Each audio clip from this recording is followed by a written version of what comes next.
Hey guys, I want to go ahead and do our Wednesday lesson. That way you can watch it all throughout the day, whenever you feel like it or anytime throughout the week. So, what I want to do, I want to go ahead and go through a passage of scripture that I read in my devotional time this morning, in my quiet time. And it's one that we typically, we don't read during times like this, but um, we read it a lot at funerals. But there's an extra piece in there um, that I think will apply to right now. So let's go ahead and read it. We're going to be in Ecclesiastes chapter 3. But I'm going to kind of skip through. But before we kind of go into that, right now this is not really a time that any of you guys have ever had to experience.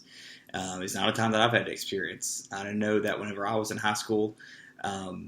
I never had to not go to school because of some type of sickness that was infecting the whole world.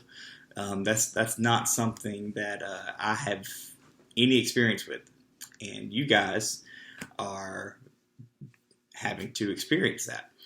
Whether it be you're in junior high and you're just kind of hanging out at the house, whether it be you're staying away from sports because you can't play anything. Or whether it be you're a senior and you're not exactly sure what the end of your school year is going to look like. Hopefully this passage will help a little bit in the weeks ahead. So let's go ahead and read Ecclesiastes chapter 3, and let's start in verse 1 and read down to verse 8 real quick, okay? So the writer says, "For everything there is a season, and a time for every matter under heaven. A time to be born and a time to die. A time to plant and a time to pluck up what is planted. A time to kill and a time to heal. A time to break down and a time to build up. A time to weep and a time to laugh. A time to mourn and a time to dance. A time to cast away stones and a time to gather stones. A time to embrace and a time to refrain from embracing. A time to seek and a time to loose. A time to keep and a time to cast away, a time to tear and a time to sow, a time to keep silence and a time to speak, a time to love, a time to hate, and a time of war and a time for peace." So there are a lot of different times that the writer is mentioning there. We got 8 verses and it kind of doubles up every single time.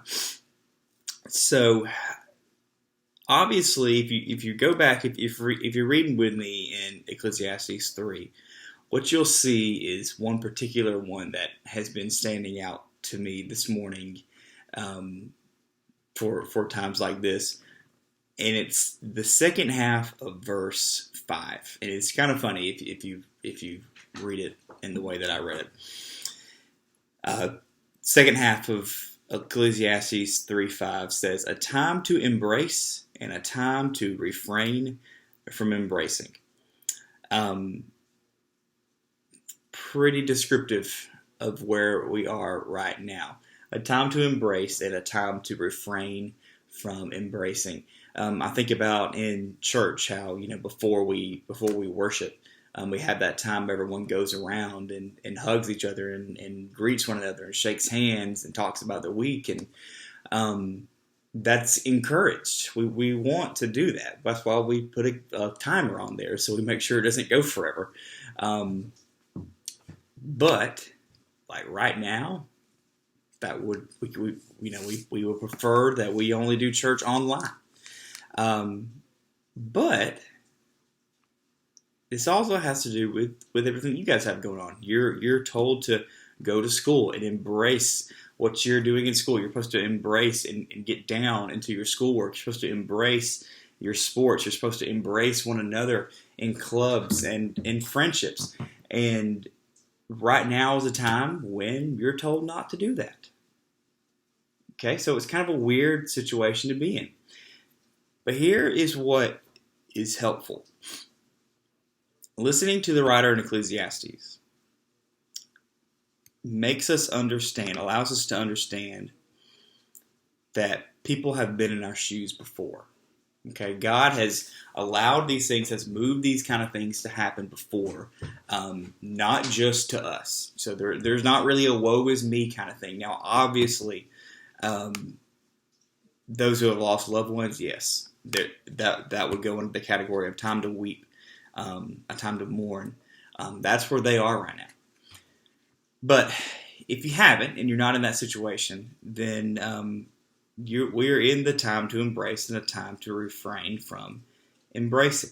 So if God has allowed all this to happen, and it says for everything in verse 1, it says for everything there is a season and a time for every matter under heaven. Why? What is the point? And I think that's probably the question that most people are asking right now. Why is there a time to embrace and a time to refrain from embracing? I mean, what exactly is the point of that? So let's do this. Let's look at chapter 3, verse 9. Okay?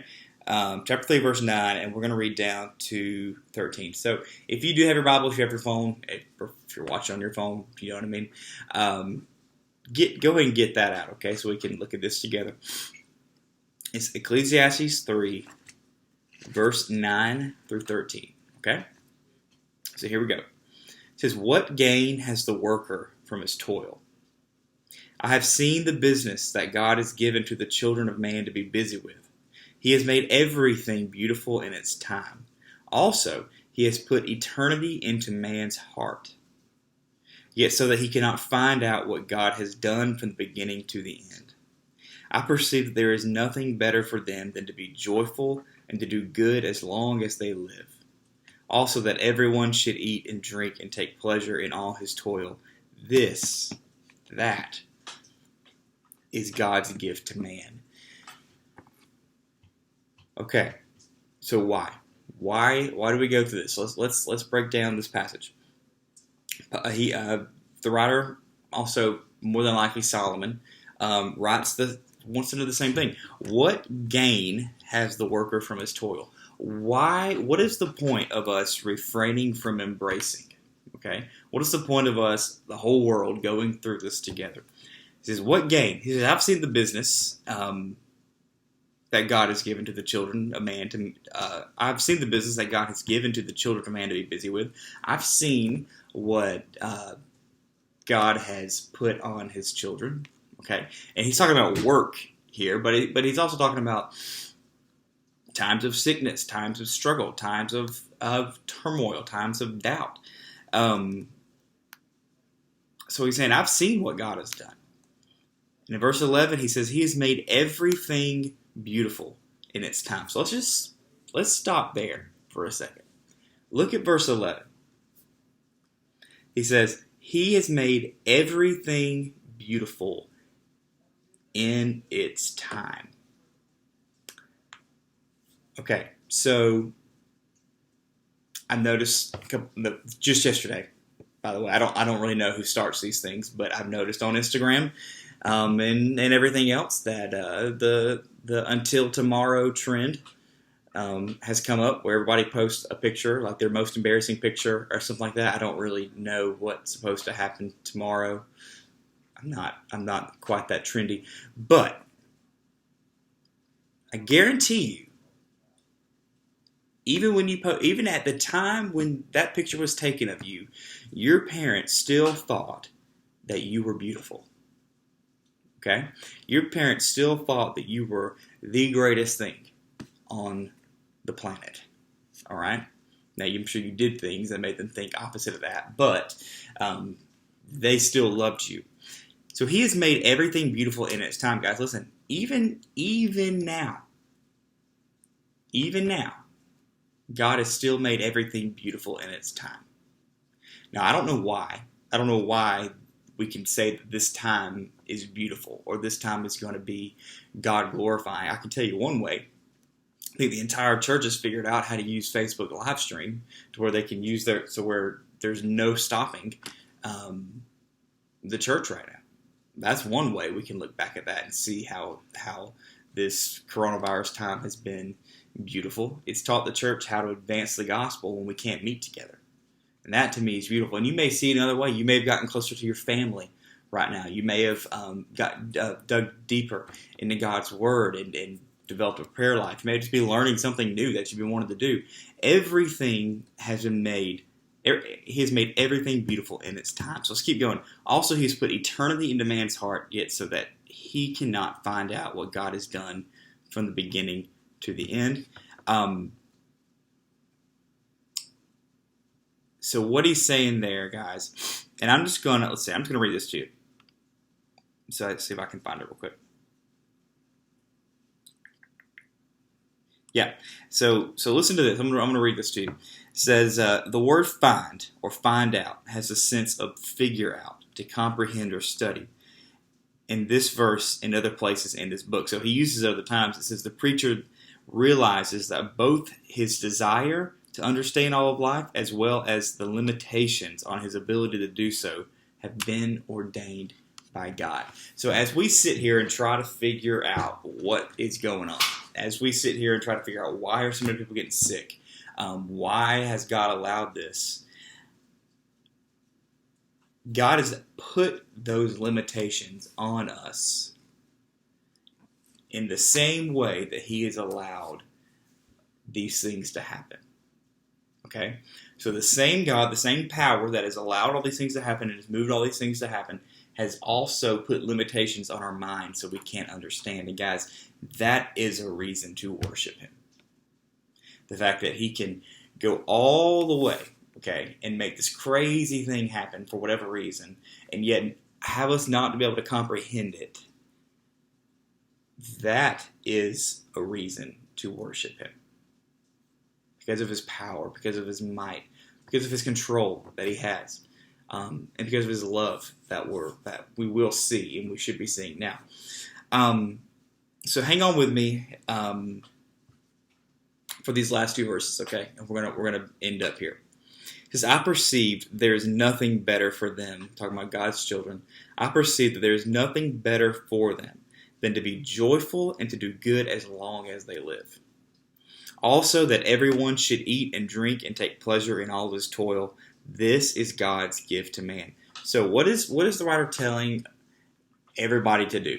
Okay, every single day of their lives, no matter what they're going through. First thing, he's saying that there's nothing better for them than to be joyful. Okay, now listen. I know that it's hard to be cooped up in your house, and I've seen some of you kind of out and about, but I know for the majority, most of you have been stuck at your house. I understand it is hard to be joyful when you cannot go anywhere. Okay, and you especially can't go hang out with a big group of your friends or go to, even now, some of you may be thinking maybe kind of a bummer that you can't go to school. But because this is a thing that God has allowed and God is using, the writer is saying we need to be joyful. And that doesn't mean to be happy about it. You don't have to be happy about it. Trust me, I'm not happy about it. But I still have a joy knowing that God is in control. Okay? Now that wavers. I'm not always joyful. Okay? Don't get me wrong. But we can still have a hope and a joy that God is in control. And to do good as long as they live. How can you do good right now? Okay, basically think about that. How can you help someone right now? What good can you do while you're stuck at the house? You're creative. Okay, we have the technology now to do good without actually being in front of people. In the last verse, it says also that everyone should eat and drink and take pleasure in all his toil. Just live life, guys. Do what you typically do. Eat dinner with your family. Okay. When you're bored, drink the Dr. Pepper and enjoy it, okay? Ultimately, what he's saying is enjoy the life that God has given you the most that you can, even in the hard time, okay? Let that joy overflow. And I know that some people right now cannot do that because of the mourning that is in their heart. And that is why in the beginning, he says there's a season for things. But he's basically saying in all things, be joyful, okay? And at the end, this is God's gift to man. That's what he said. How is this God's gift to man. Rather than becoming embittered by what God has not granted human beings, one should enjoy the gifts that God has given. Okay? So, even though we can't really do much right now, we can't meet together, we can't go to school, we can't do this, we can't see everybody,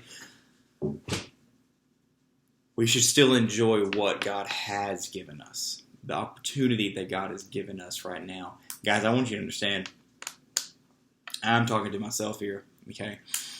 And not being able to be with you guys on a weekly basis, multiple times a week, it ain't easy, okay? It's not easy to make sure that I'm doing my part in this and making sure you guys are receiving what you need from the Word, and just plain discipleship time, much less that. So it's not an easy thing, okay? And don't get me wrong, I'm not happy about it.